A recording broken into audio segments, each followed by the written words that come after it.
for two fat guys to talk about football because it's time for the I-formation! Could have worse, I suppose. Could have called us ugly. Could have been worse again. Could have called us Patriots fans.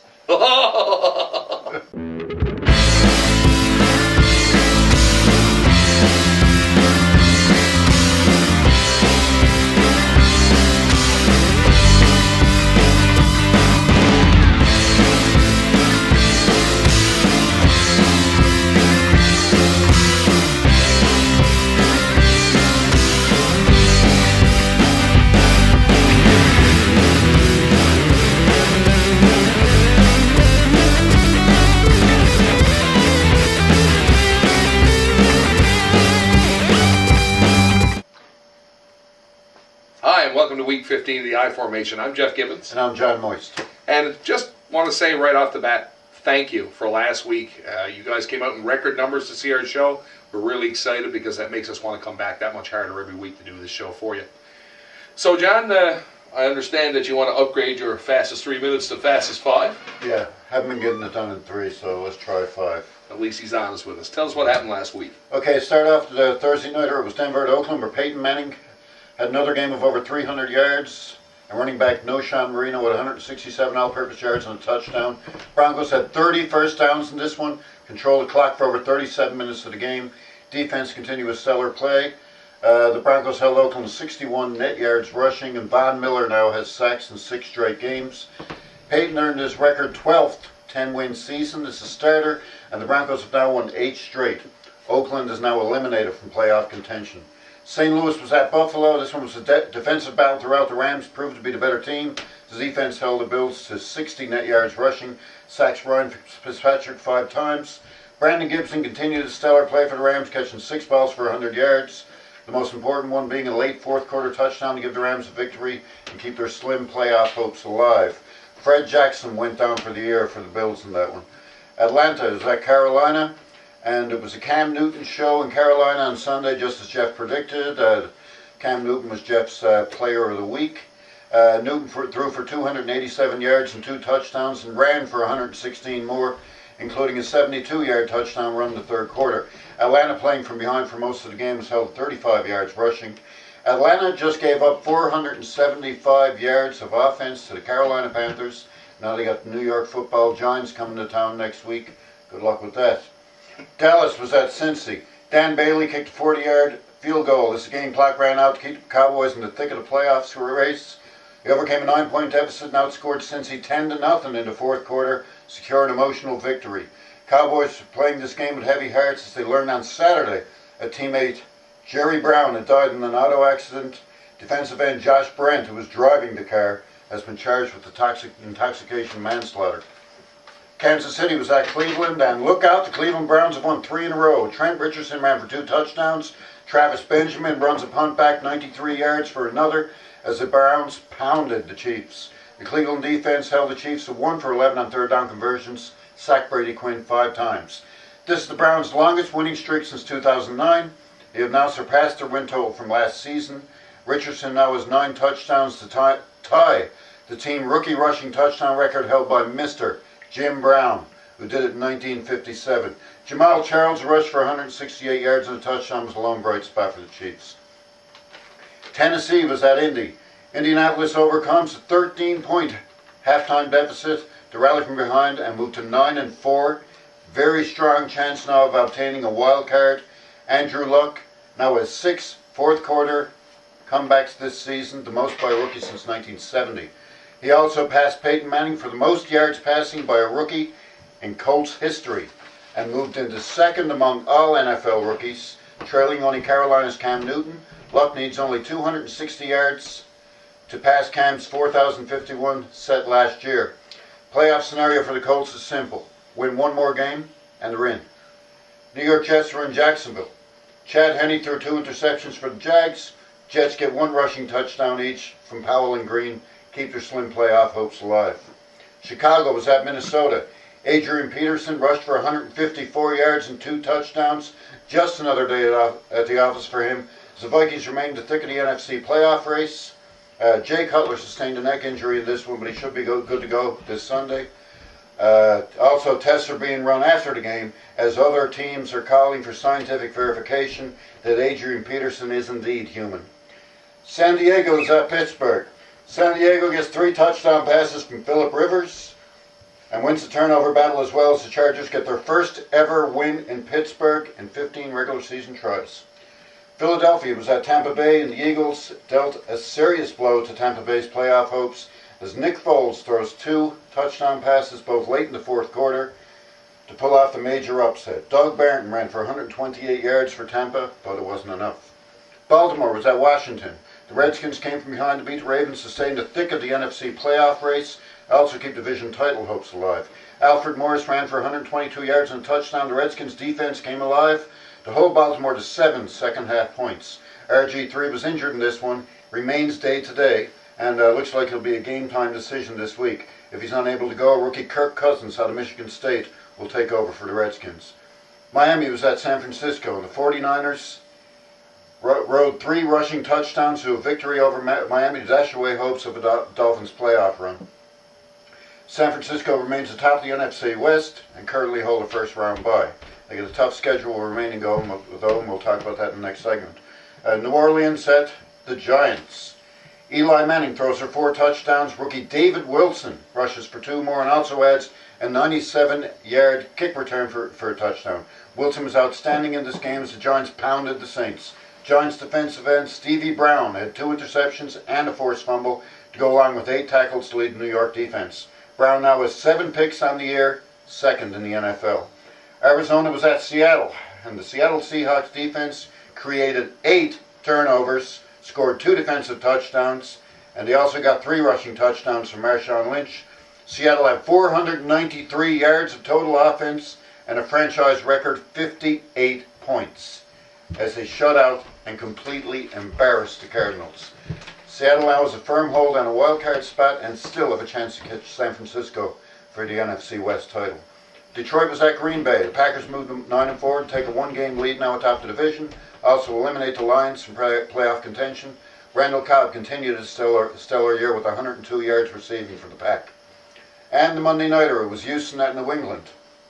Tom Brady threw 4 touchdown passes, 2 to Aaron Hernandez, as the Pats dismantled the Texans in a game that was supposed to feature 2 powerhouse teams.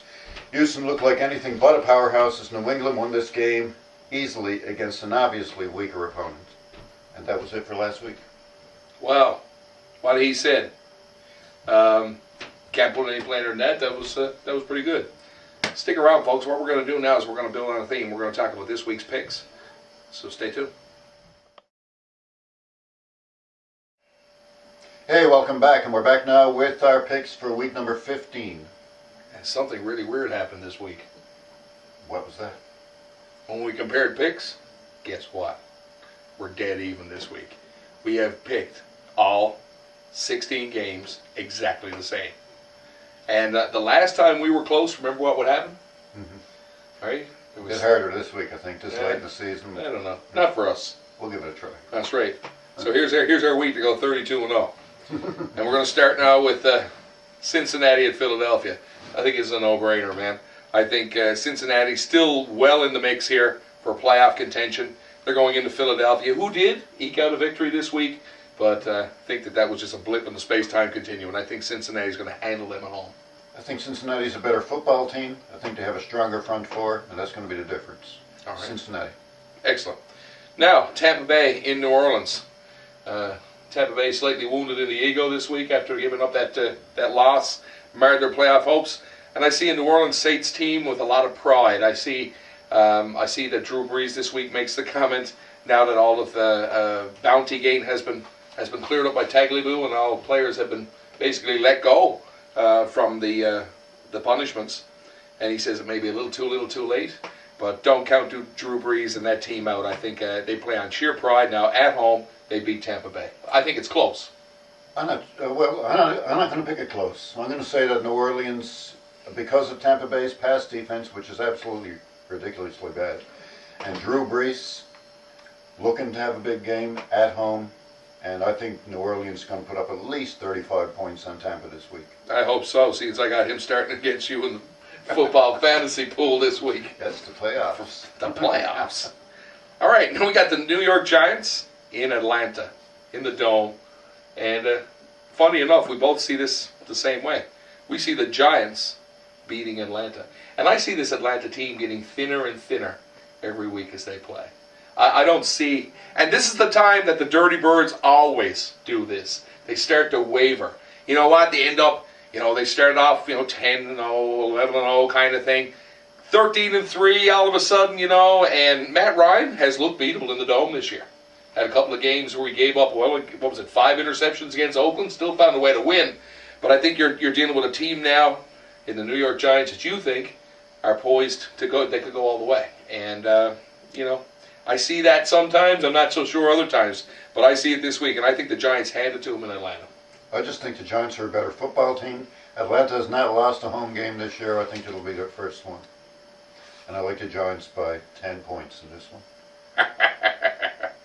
Okay, Washington now to play the Cleveland Browns in Cleveland.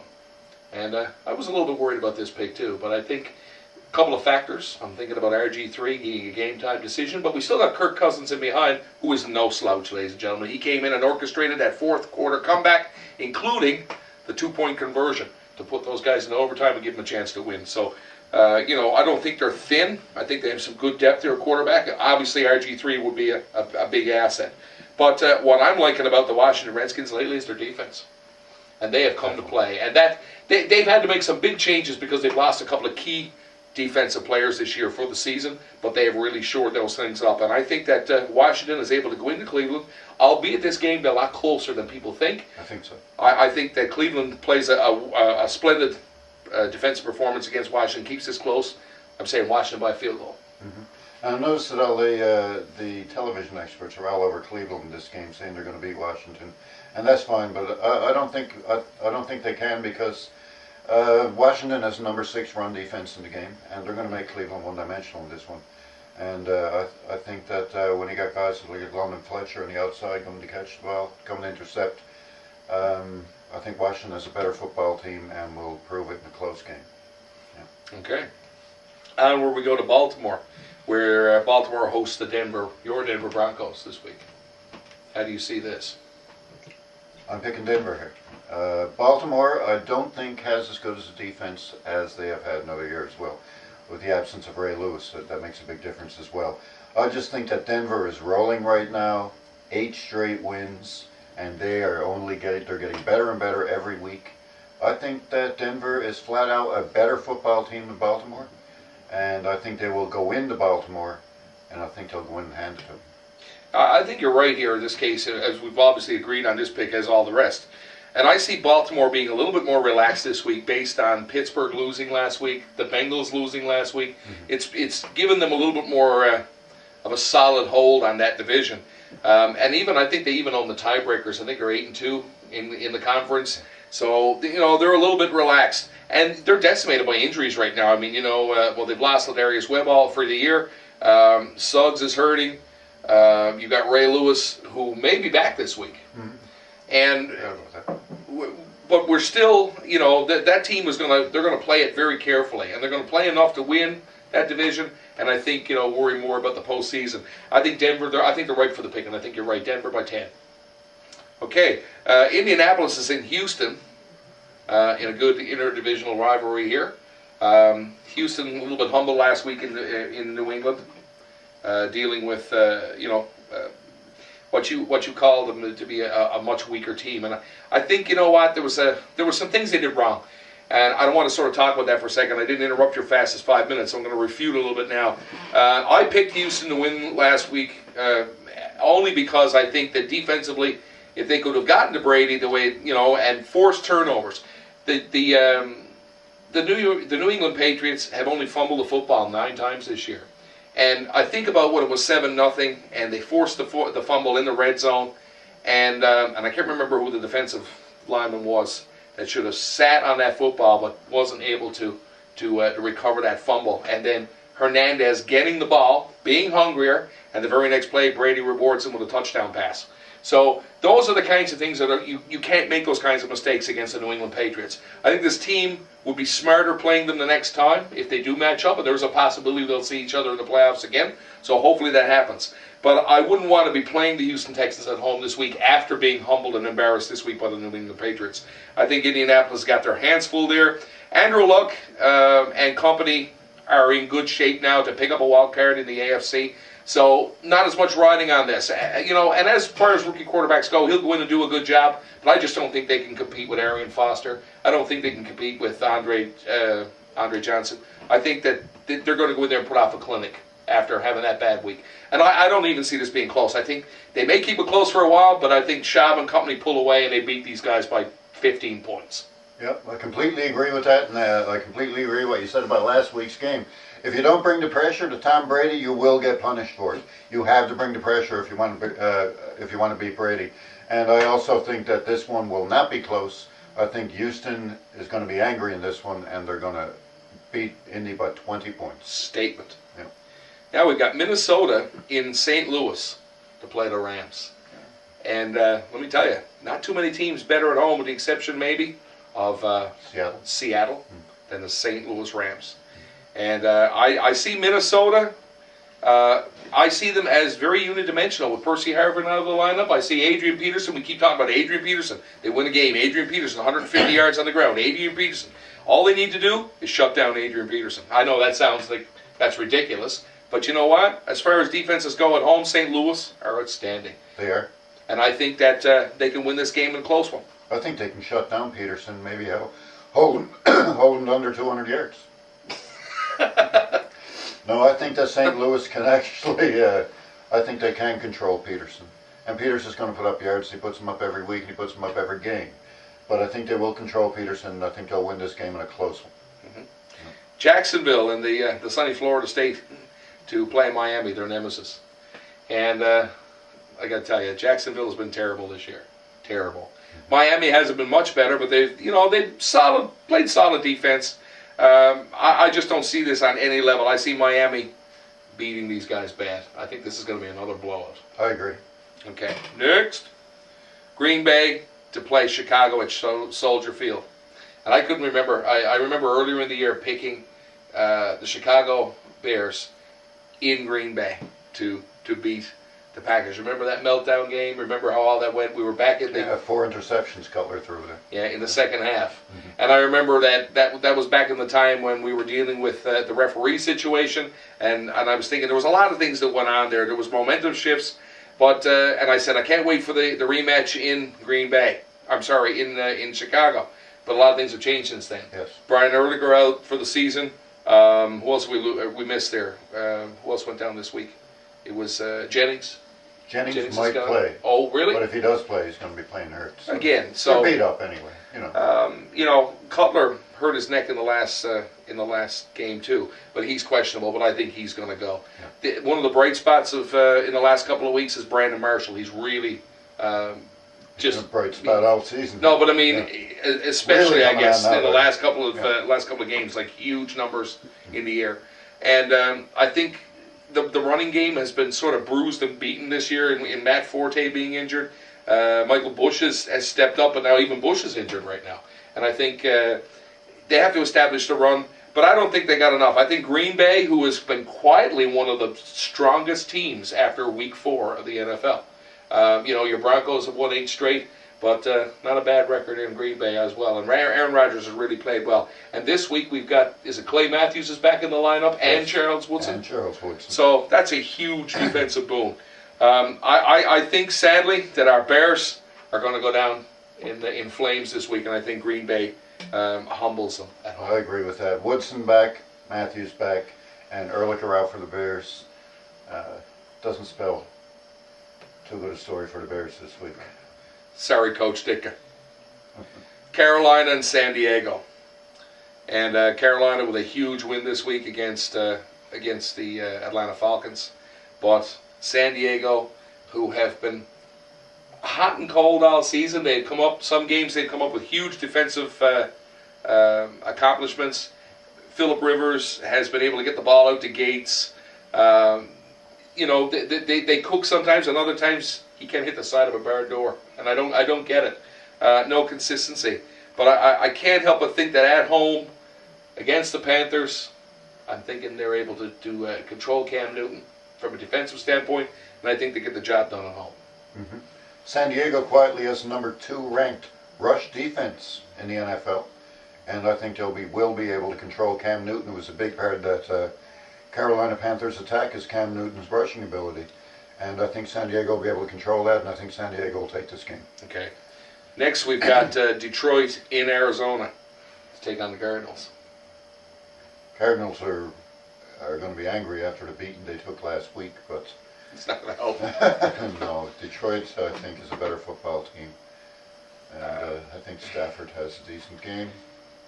I think the defense here is the only thing that may keep this close. Arizona has been able to step up defensively all year, but when the chips are down, they cannot get points out of turnovers. They're getting the turnovers, they're keeping games close, but offensively, they're just poor. We don't have to look back too far to see what happened to them last week. Well, they were keeping games close up until then. Yeah, when they got destroyed. When somebody scores 58 points on you, you're turning the ball over, what is it, 8 times? Yeah. Okay, that's not going to help. So your offense really needs to step up. That O-line really needs some good bonding and somebody, a little bit more meat, shall we say, probably, to make that work next year. But it's not a blowout this week, I don't think. No. Detroit beats them. Well, Stafford is, quietly one of the purest passer of the whole year. And I think they're going to have to work really hard to shut him down in the air. And when you're throwing the ball to Calvin Johnson and Pettigrew and these guys. Pettigrew is out, I think. Oh, Scheffler's taken over at tight end. Right. Scheffler. Okay. Anyway, I don't see it any other way. I think Detroit wins. Next, we've got Seattle on the road to take on the Buffalo Bills. And again, I want you to play this line that we talked about this week about the Seattle Seahawks. And I want you to talk about what we talked about with respect to the San Francisco 49ers. And this is an interesting scenario that's developing. Even Monday Night Football has looked at a change with the Monday night game being in 2 weeks' Sunday time. night. Oh, it's a Sunday night game. 23rd. Yes, being San Francisco is at Seattle. they're in Seattle. And as we said before, Seattle being one of the strongest home teams out there. And right now, they sit at, what's their record? 8-5, 7-5. 8-5. And that tie that the Rams handed to the San Francisco 49ers could play very huge in the playoffs. And what we're looking at here is that right now Seattle is a game and a half behind San Francisco. By virtue of that tie, it's a game and a half and not 2 games. This week, Seattle is in Buffalo. Both myself and Jeff think Seattle's going to win this game. And San Francisco is in very tough as they travel to New England. If everything lines up, San Francisco loses to New England, Seattle beats Buffalo, all of a sudden it's a half a game. And then San Francisco travels to Seattle the following Sunday night. And Seattle has not lost a game at home this year, so it could be interesting. Seattle could take that NFC West just yet. I think, you said to me, you said it with a lot more bravado, I guess it was today. You said that not only are they going to win that division, but they're going to get a bye. I can see that happening. And looking at the schedules, man, oh man, I can see this happening. And I think the league is recognizing the importance of that Sunday night game too, because they're picking it up. It's going to be huge. So rounding out our list now, Pittsburgh is also in Dallas. And we've both gone with Pittsburgh here. Mm-hmm. And I think this team has got it. They're going to fight right to the last week. I mean, they're in tough now. A lot of things are going to line up for Pittsburgh to actually even get into the playoffs. Mm-hmm. So, look for Roethlisberger now to have the dust off. He looked poor in the first half of his return game. He started to get things into a groove in the second half, but it wasn't enough. I just don't see Tony Romo and company with Des Bryant out now for the season with the index finger. That's a huge blow to that offense. And I think Pittsburgh is going to be able to control them even in Dallas. I think the Pittsburgh defense steps up, plays hard, and probably wins out this season to make the playoffs. I definitely think Pittsburgh's going to beat Dallas this week. That's prediction number 4,816. All right. Kansas City in Oakland in the WGAF Bowl this week. Yeah, really. Yeah. It's Oakland at home, though. Yeah, Kansas City, they won the game the week that Belcher and his girlfriend died. And after that, then like you called it, they said they had wakes to go to. They were emotionally drained. They lose the next game. We're back to a team that's won 2 games all year. and they've never been able to put anything together. The defense has been horrible. And I think Oakland at home can put 40 points on the board. So I don't see this being close at all. No. And we've already touched on San Francisco going to New England Gillette Stadium, and we don't think that that's...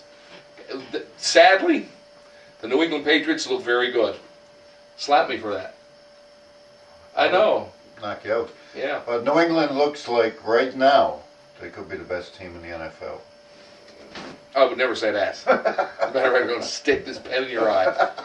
But I will say that, no, and a little shout out to Shane Morgan this week, who said on our page, I won't say exactly what he said about the game the other night, but I will say that I don't categorically don't agree with you. There are teams there, including the Denver Broncos, including Houston. I'm not going to discount Houston at this point. I'm not even going to discount people like the Baltimore Ravens. I think about last year how close they took that in the bowl, in the Ray semifinals. is coming back.